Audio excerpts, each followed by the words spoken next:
Ukraine दुनिया के सबसे ज्यादा महिलाओं वाला देश में यूक्रेन का नाम सबसे पहले आता है।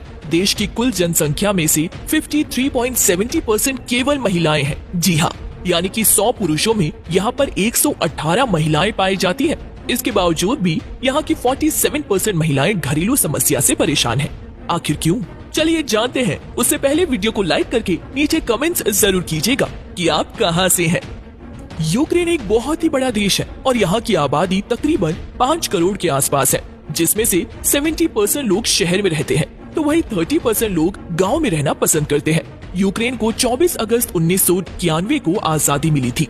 आजादी से पहले इस देश को द यूक्रेन के नाम से जाना जाता था, लेकिन आजादी के बाद यहाँ के लोगों ने द को हटा दिया। यहाँ की सरकार का मानना था कि उनके देश के आगे ये शब्द को लगाने का कोई मतलब ही नहीं। यूक्रेन की राजधानी शहर है कीव, जिसे हीरो सिटी भी कहा जाता है। राजधानी कीव यूक्रेन की